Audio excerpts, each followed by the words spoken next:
প্রতিশোধ নেয়ার মতো ছোট লোক যেমন আমি নই, তেমনি মাফ করে দেওয়ার মতো বড় মনও আমার নেই। আমি সবটুকু নালিশ শুধু একজনের কাছেই জানাই, যার কাছে সবকিছুর হিসাব থাকে, যে সবকিছু জানে, যার বিচারে কেউ ছাড় পায় না। হে আল্লাহ, সবাই তো মোনাজাতে অনেক কিছুই চায়, আমার মোনাজাতে একটাই চাওয়া, ভালো রেখো শতমাইল দূরে থাকা আমার প্রিয় ভাইয়াটাকে। 12 মাসে 13টা গার্লফ্রেন্ড চেঞ্জ করা ছেলেটাও স্ট্যাটাস দেয়, তুমি হাতটা শুধু ধরো, আমি হব না আর কারো। ভাইয়া, ওটা তোর হাত নাকি পাবলিক বাস? আল্লাহ, আপনি আমাকে কার বোঝা বানাইয়েন না।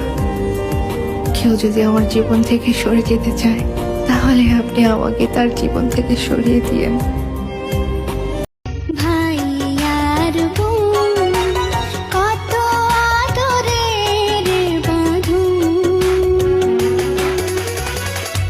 বাঁধন এমনিয়া মমতায় এই মুহূর্তে বিশাল অফার, আপনার বন্ধুকে আমার হাতে তুলে দিলেই পাচ্ছেন নতুন একজন ভাবি। বিশ্বাস করেন ভাই, ভাগ্য লেখার কলমটা যদি মায়ের হাতে দিত না, জীবনে কষ্ট নামের কোনো জিনিসই থাকতো না।